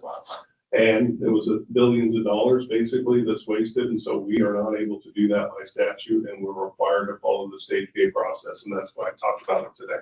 So we'll go back to the list. Right, Amanda. Amanda Metzler. Thank you. Rich, I heard you, business-friendly solutions and efficiencies. I have a few for farms that I would like to have addressed. Right now, immature plant batches are capped at 100. It is just a number that was picked from the beginning. The immature plant batches should be for the number of clones taken for that strain for that day, as opposed to having 100 batch 1, 100 batch 2, 100 batch 3 coming out. That would make it incredibly more efficient. And I actually thought we got this fixed years ago, only to get a little violation or a call seeing that hadn't gotten fixed. That kind of piggybacks on top of also that unpacked plant button that other states get to utilize that we in Oregon don't get to utilize. That would also make it incredibly more efficient when it comes in. Right now, we just recreate them out of thin air as opposed to being able to hit that unpack plant button. And then on a side note too, for the manifests, it would be incredibly helpful for them to be digital and also to be editable. And those are two main things that I have heard on all sides of the aisle from all licensees, and something we advocated for this legislative session, but that can also be fixed in rule. So that's what I wanted to highlight. Thank you. We'll move on to the next. Amanda, I really appreciate that. I have one question on the digital manifest. Is it the language that was in 556 that you're kind of referring to? Yes, I am. Yeah, I've committed to talk through that with Jesse prior to the February session, so that's part of the stuff that we're going to discuss. Thank you. Next. All right, we have Mel Fife. Hi, thank you very much. Really happy to be here today and thanks for holding this session. I'm with a company that works with governments around the world and we develop and implement frameworks for highly regulated industries, cannabis included. So I'm agreeing with a lot of the points raised here today, and I really thank the OLCC for taking the time to work with industry, to work with ancillary companies to prepare a view for the future. And I agree with a lot of the issues here, such as, making sure that we've got a system that works, that it's fit for the future, questioning the purpose of tags, et cetera, and to take a more holistic approach to the system. And I guess one of my key points that I want to raise is, in this contract, particularly given that, it's going to be a longer term contract, 5 or 10 years, is that we need to prepare for the future. The world's changing. Outside of the US, regulation for cannabis is primarily via GMP and GACP systems, and this needs to be embedded into any new system so that, Oregon's already legislated to be able to allow for export into the future, so that foresight is there, but having the systems to enable that to happen so that export and import can happen on a state-by-state basis, but also an international basis potentially in the future. And really want to make sure that, the system also has that ability to be proactive, to be able to detect and alert to anomalies that, that detect potential illicit activity. And so that helps industry by not having to report on everything necessarily, but it also helps regulators in particular by being able to focus on the exceptions rather than everything and trying to sift through the noise to find what really matters. And the technology and the capability already exists to do all these things. And, you talked about diversion and inversion being the highest it's ever been, and there are ways to be able to deal with that.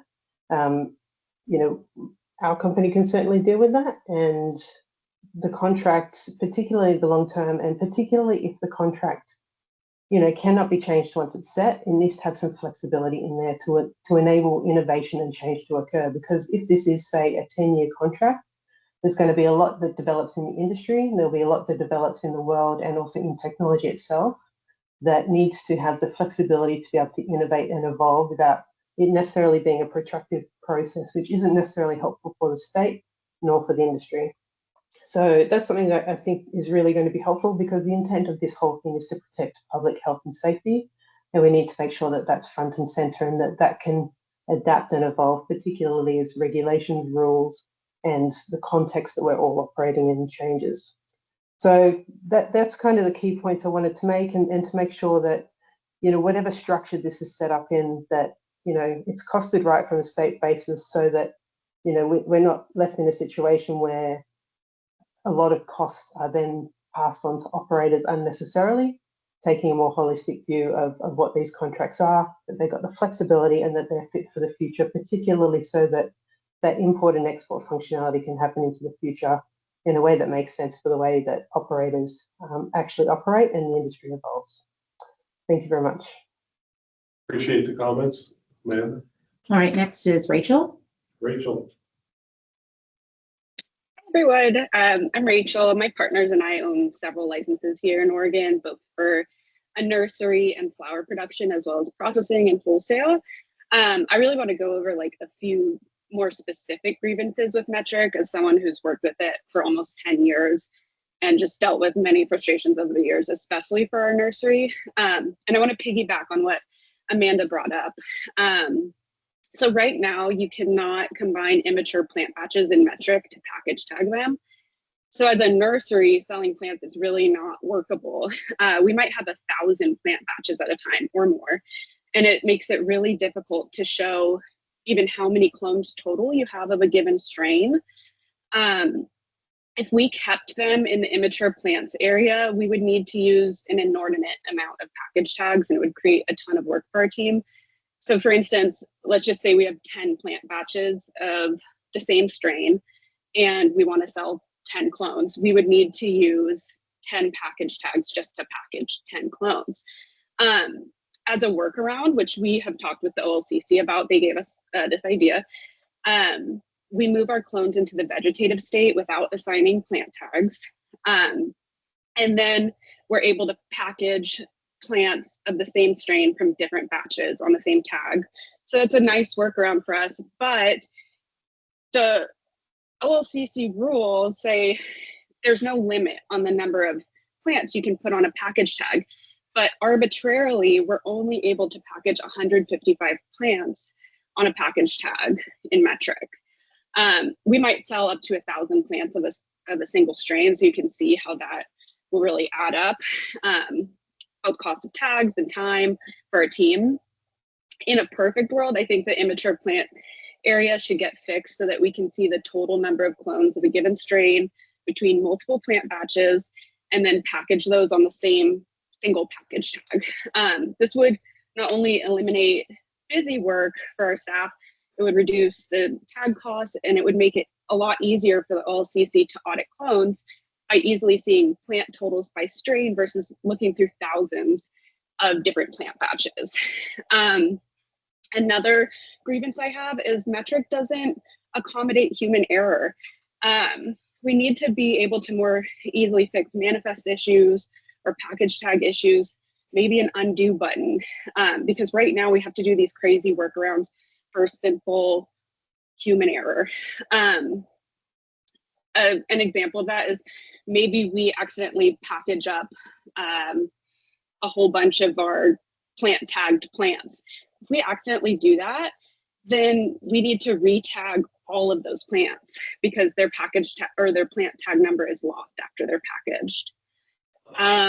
A really specific thing, but it adds time and is very annoying, making sure the transporter at the top of the manifest doesn't disappear when you're editing a manifest. We have to go in all the time to edit manifest, and the information at the top of the manifest just disappears.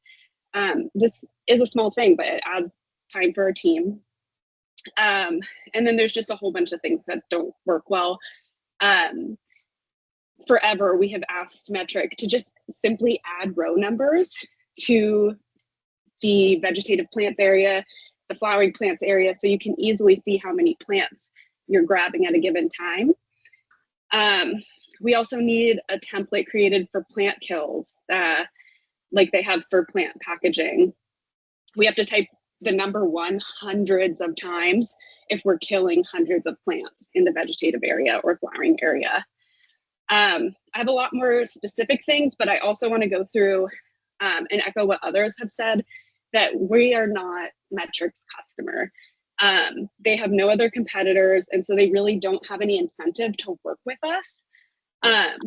So an example of this, we've started printing the tag information, the item information directly on our metric tags to make it easier for our staff and for our customers. And I recently had an issue where our tags were not spliced correctly. And so when we send them through our printer, it'll skip a tag, which is an issue because we might then put the wrong tag with the wrong package. So that is an issue for compliance too. So I reached out to Metric to see if they could at least just not splice the tag. We'll do it ourselves so we can do it right. And they said no, they wouldn't do that for just one person. I also said the only thing that you would need to change if you do want to splice them, switch to just plain clear tape. Don't use the opaque, and that'll work for people who are printing on tags. And their response again was, we're not doing that for one license. So it's just, the point I'm trying to make is, if there was competition, like with any other sticker label I'm purchasing, I can go to the next guy who's going to work with me, but Metric won't do that. So anyway, those are my points, and I really appreciate you guys holding this to hear us out. Thank you, Rachel. All right, I'm pretty sure the next person is Jason. The S3 LLC. If that's you, Jason. That's me. Thank you. Hi, I'm Jason Lampman. I am the owner operator of a micro tier producer facility. And first of all, thank you. This is really really cool that that you're holding this informational meeting to allow people to come in here and talk. I really like this, so thanks. But that being said, we've got two options really, is having a full-time OLCC employee stationed at every licensed facility, or we could go with the honor system and allowing us to just self-report. So we just obviously need to meet in the middle somewhere. So we just need to find a good tracking system. And so being a farmer, it's, I'm in the field sun up to sundown 7 days a week. So it's really hard to also then, it seems like another full-time job using a tracking system that, to echo some of the other people, doesn't seem like they want to work with us. So I'm not sure if this is guaranteed we're going to do something different, but if we do, I would also like to have a company that wants to work with us doing, just this right here. This is a perfect example of hashing it out and seeing what we want and where we can meet in the middle and do things that are positive and move forward. So it's, I don't have, being an owner operator, I don't have a compliance department. I heard some other people say that. But it seems like small businesses and large businesses have a lot of complaints. So I think we really need to take that sentiment seriously, that we are, it doesn't it's not that it's set up for small farms or big dispensaries. It doesn't seem like we're really hitting the bullseye or maybe even the target at all. So I just want to, and I guess I'll add some specific things that I have been thinking about.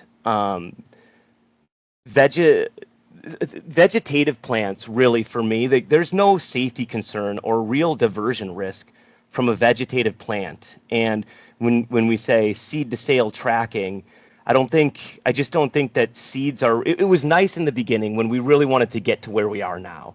And it was, and nobody knew what was going to happen. Nobody knew how hard this was going to be.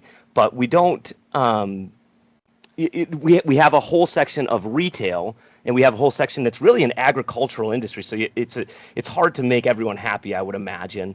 But I think we should differentiate between products and plants. And I think that would be really, really helpful for running businesses, especially things that are not intoxicating and things. I remember listening to a RAC meeting where a police officer said that he actually was not concerned with plant tags when looking for diversion stuff because they're looking for products and usable marijuana. So I think we should take that mentality into our future thing here. A previous speaker also said, we need to look to the future, and I think that's a really good statement that we need to look 10 years or look if these contracts are 10 years, we need to really look into the future. What really matters is sales and transfers and finished products, and on top of that, the plastic waste. I heard some things about digital tracking. That is digital tracking and digital manifest. That would be extremely helpful. We all carry a computer in our pocket, and we can do anything instantly. It's easier for me to talk to somebody across the world than it is to switch a package from accidentally not tagging it as a sample than it is to talk to someone across the world. So somebody mentioned earlier about personal addresses, and I have to really say that I'm super concerned with that too. I live at my licensed premise, and so I have 3 kids under the age of 7, and the videos that I saw of people coming in masked with weapons scares the shit out of me. And on top of that, even fixing one door that someone would take a pry bar to, I think it's $2,500, $5,000 or something like that to fix one steel door, and they're driving cars into buildings and entering with weapons, and it's terrifying. I don't want my address on any kind of internet available website. That was a really good suggestion I heard. I'm perfectly happy with calling people or being put on a list or that is private or something like that. I also heard something about genome sequencing, which I would really caution against. It's not a part of regulatory enforcement. It sounds scientific, but I can tell you that it's going to be exploited instantly. It's going to open the door for corporations to patent and claim ownership of strains and phenos that don't belong to them. And they're going to have way more financial backing to do that than someone like me who's been creating strains for a quarter of a century. Cannabis, the genetics it's part of a shared culture, and it's at this point it's really agricultural legacy. And they've been protected by farmers for a long time, and they don't belong to anyone, and they should never be privatized. And so I would really caution against that. So I guess that's really it. I want to say thanks to the OLCC. Everybody there that I've worked with or talked to has helped me so much. And recently I've seen a trend of actually trying to help, specifically for me, small farmers and micro tiers, and I really appreciate that. I know we got a lot of work to do, but I just want to, try to, we can do better. We can work smarter and more sustainably, and focus on the real risks. So thanks a lot for doing this. I really appreciate it. Thank you, Jason. All right, Annie. Hi, am I next? Yeah, you're up. Awesome, thank you. Annie Rothrock, I work with Wild. I've been in the cannabis industry for 11 years since medical. I was on the dispensary side when we switched from BioTrack to Metric. I would like to echo Aaron's concern mentioned earlier about the process headaches that a change like that requires. And I would also like to remind everyone that Metric is what we have created it to be. A lot of the annoyances that I've been hearing are due to the rules and the regulations. And one of the things that was mentioned is that the new system will involve new rules. So why not change our rules to make the metric system work better for us? BioTrack is not a good option. The other companies that are primarily POS systems are not good options. Washington State has completely wrecked their whole tracking system and have to fix it somehow. And we were, sorry, I've been waiting a long time to talk, and I was getting frustrated with some people's commentary on other comments that was sidebar to this conversation. So I'm just trying to gather my thoughts real quick. In New Jersey, we had an inspection this morning where the inspectors did come in and they scanned every tag. Plants should not have to be all tagged. Other states in their contract with Metric provide for the payment of the tags for their licensees. So we don't have to pay for tags. There are things we can negotiate, and there are things that we can do to work with Metric to make this program better for us. And they are willing to work with us. They have changed their mindset. We are their customers. And I have regular meetings with them in multiple states. We are working with them right now on the transition in Illinois. And we've helped them develop the retail ID QR code for packaging and labeling ease in California. And the fact that we are discussing issues with Metric that are actually issues with the rules is something that we need to look at. Look at the rules, don't look at Metric. Thank you. Thank you, Amy. All right, next we have Bishop Orchard. Hello, everybody. This is Cheryl Johnson, and Brittany Davis is here too. And I just want to encourage you to understand that Metric has done a lot in the last year and a half to really work with us. And I am not happy that that they could be not our system anymore, only because the training and the gap in between the time that they wouldn't be here and the time that a new company would be in could be catastrophic. And if we're talking about diversion, boy, that'd be a time for it to happen. So I am frustrated. We're frustrated with Metric sometimes too, but the difference is they come out to the farm and they work through it and they end up with solutions. I'm part of the Metric user group that met quarterly before COVID, and the reality is we need to get that started back again. And Rich, I really want to thank you for working with us and hearing what we're saying, because if we went from a quarterly meeting to maybe bi-monthly, I'd be willing to do it once a month. We could incorporate what we're dealing with now into that meeting. And we have always been upset that we only got 75 hours per quarter. But what people don't know, maybe that are listening, is that Metric showed up with all their people. You could talk to them before, you could talk to them after, and we worked together to get things done. I don't think putting a new system in and instead of building on the system that we have is going to be very effective, or it's just going to be a very scary time for everybody.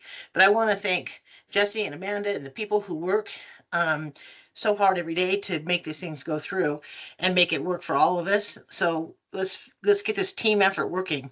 And right now, Brittany has something to say. Hi, I'm Brittany Davis, and I do compliance and work with Metric very closely. I was actually really surprised to see that Chris Fisher was not part of this conversation, just because I work really closely with him as the liaison to Oregon with Metric. Last year, a month off, Metric came out to our facility. We had one of the issues where the plant tags didn't work with the batch tagging. And OLCC knew about it, Metric knew about it. There was a whole problem where it ate my plants. Very first tag I put in. And I had to wait quite some time to get that fixed. And then we had other issues as well. Metric came to the farm because we asked them to, with a whole team, sat down. I gave them a whole itinerary, 5 different issues that need to be fixed within Metric. And this year when I went to the Metric mixer, they had fixed every single one of them except for one because it was a legislative issue. So now we're moving forward in that where when they announced everything that they're doing, they are switching and trying to want to switch to a handheld situation. But nobody's talking about that right now.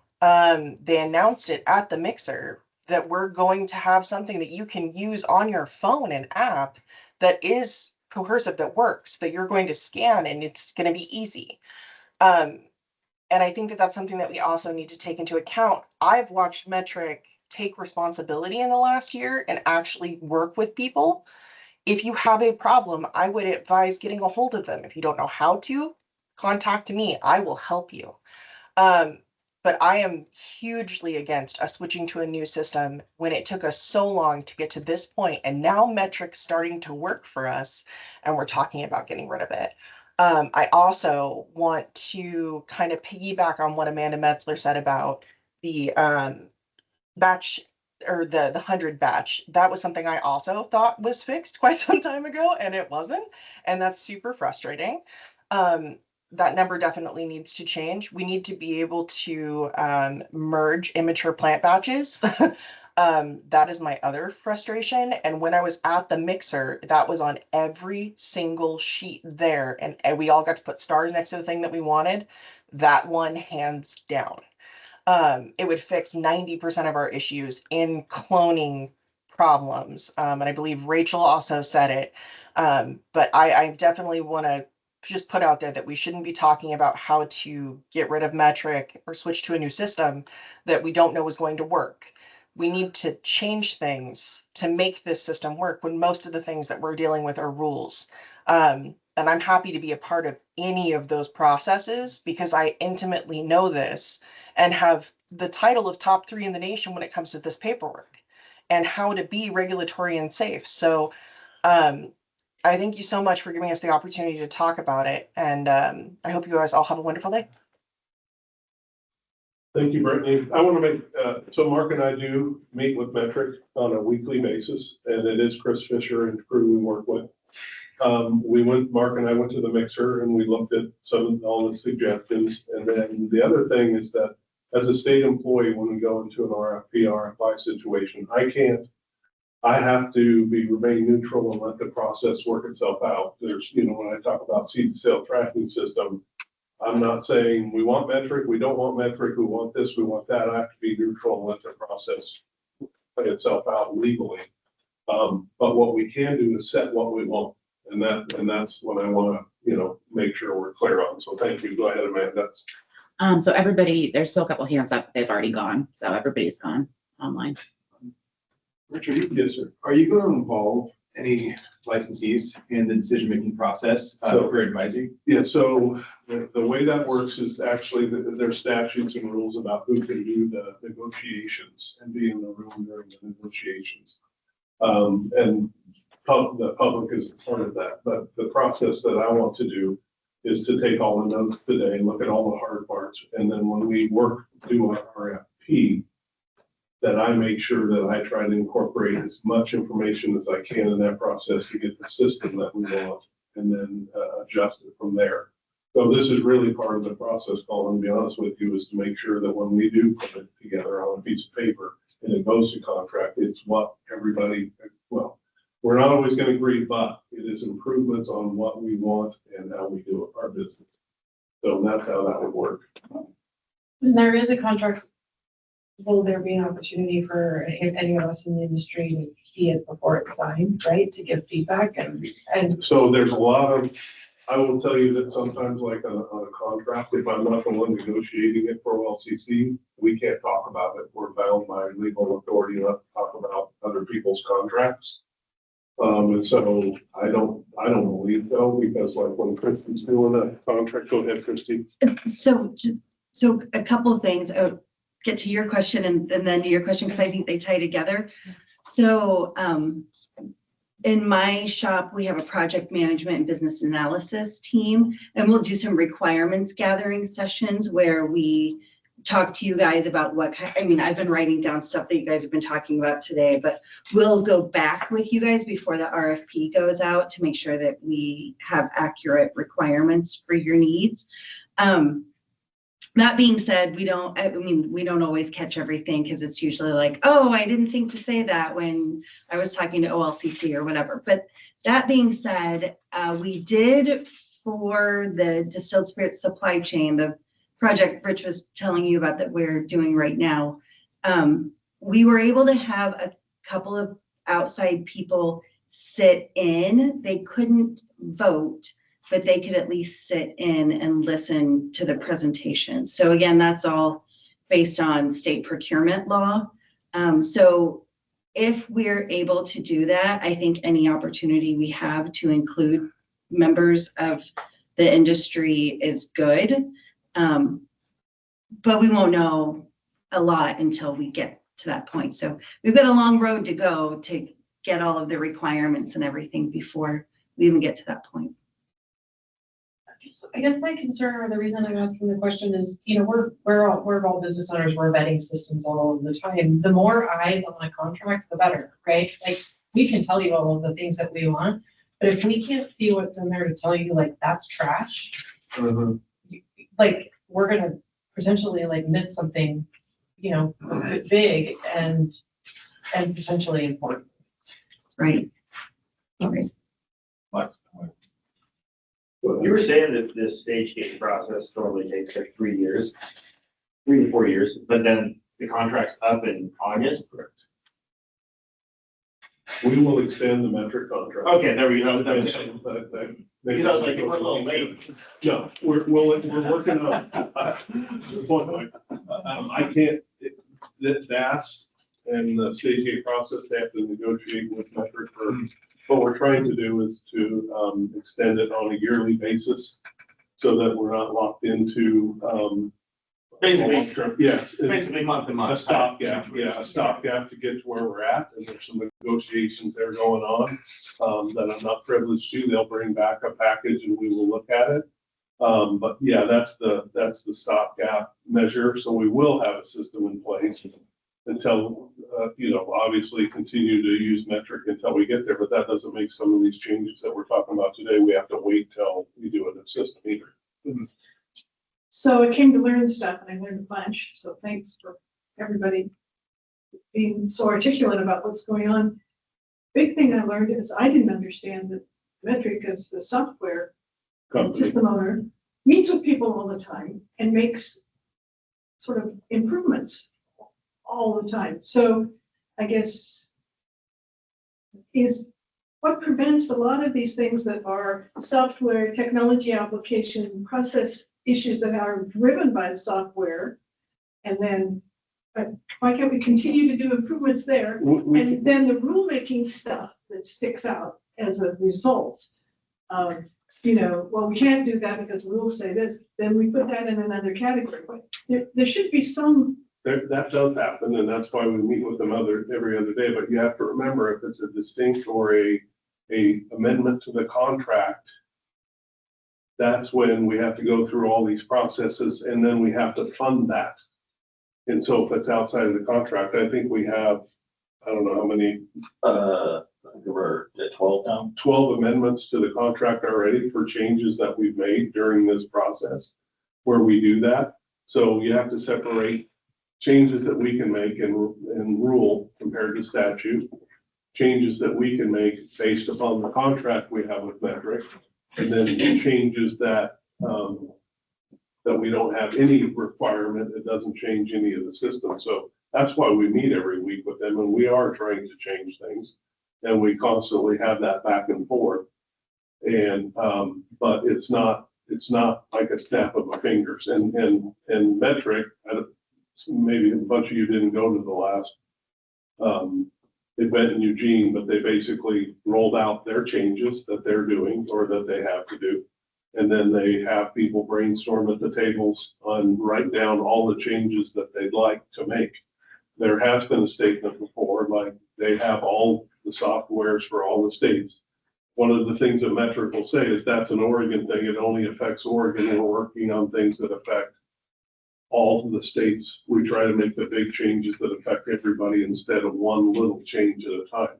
So there is a negotiation on a little change compared to a big change. So that conversations are happening and we definitely do it. So in the contract extension transaction, is there an opportunity to do a rapid improvement at that point that's somehow being held up right now through the current contract limitation? So you would have to, so the contract amendments don't structurally change a lot of the contract. They're more of an update on how much it's going to cost and what they're going to maintain. So we're not, when we extend a contract, we're not in there doing wholesale changes to what we're doing. We're doing that by meeting with Metric and meeting with the folks and then changing rules. So there are stuff that happens every day, but I wouldn't expect that the contract amendment with Metric is gonna change very drastically for the year to year updates. Go ahead, Paul. Maybe this is naive, but there were some significant changes to the destination of tax revenue from our industry when Measure 110 came around. Is OLCC willing to talk to us at all about going to the legislature and perhaps getting some of the tax revenue we generate to support the cost of regulation? So what I would tell you on that is that we will have definite conversations with the legislature on the cost of how, like, we have a fee-based system. And so we are already talking to the legislature and the legislative fiscal office about that money and how much money's there and how much money we're gonna need. We don't get in the business of trying to say where it's from, where we need it, but we talk about what we need to sustain that. And so in this contract, when we're working the contract, remember, there are a lot of complaints here today, and I've heard it, we don't want a contract that's based on plant day sales. Right. I've heard that over and over from the industry. So obviously, when we're negotiating a contract, we're gonna think about that, but our job isn't to figure out, our job is to request the money from the legislature, say this is what our fees are, this is where their job is to figure it out. And so we don't get into that part of it, but we definitely have entered into conversations with we have a legislative analyst that does our bill and a governor side analyst, for lack of better terms, that do that work. And we have engaged in conversations about what things are gonna cost, and we need to think about fees, we need to think about how we pay for a new system, all of that is already happening. Love it.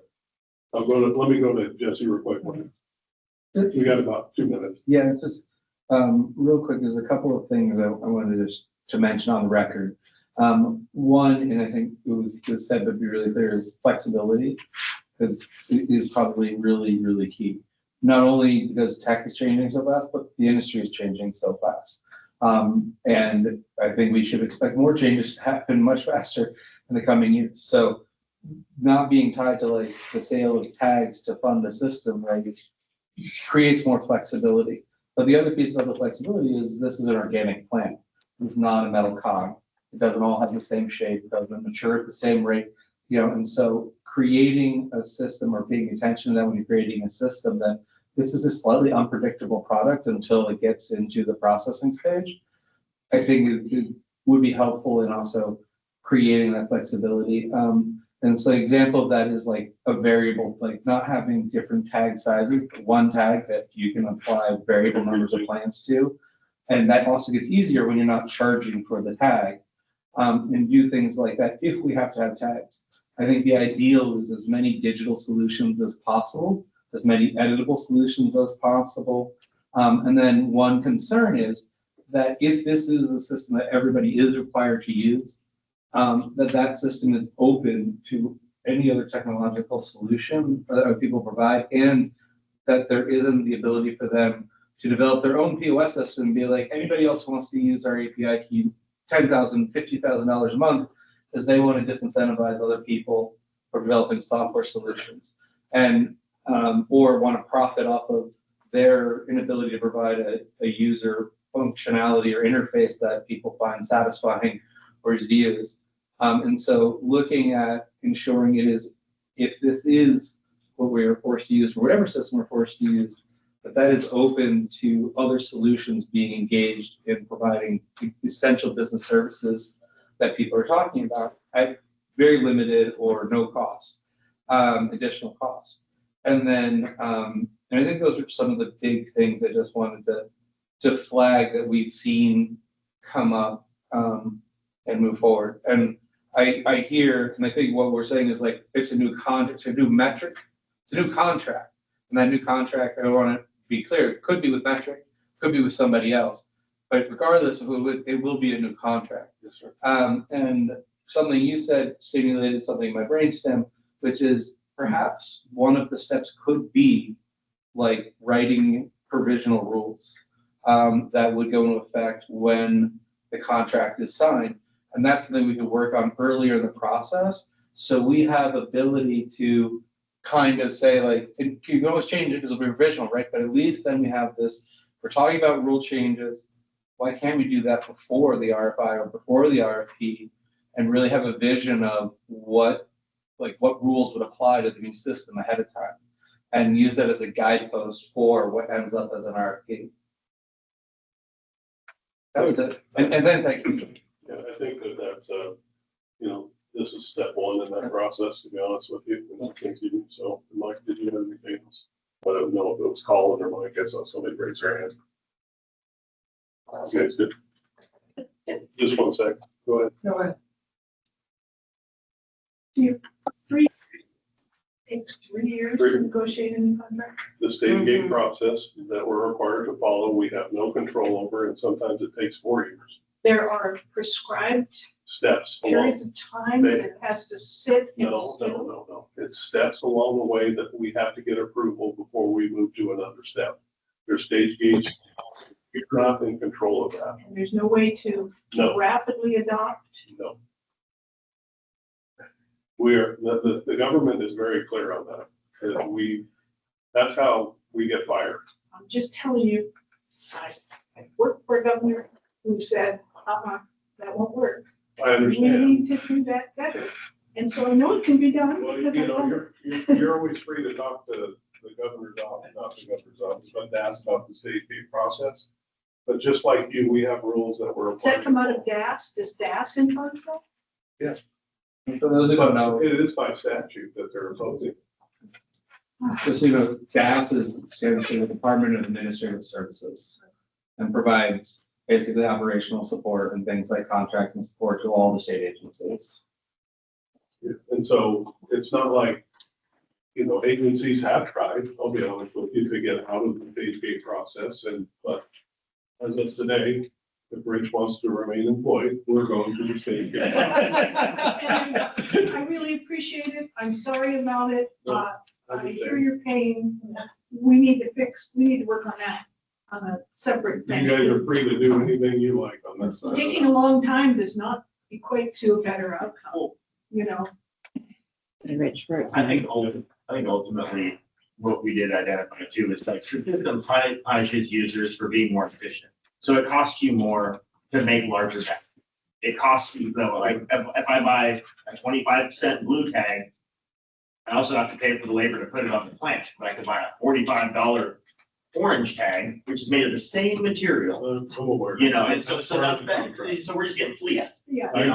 It's wrong. I'll let Tara close us out, and I appreciate everybody. I just want to say thank you, everybody, for being here. This was really fantastic. And procurement, contracting in the public sector is an absolute beast. And in many ways, to do it right, it's an art form. And the opportunity to do it right starts and really kind of lives in how well we develop these requirements.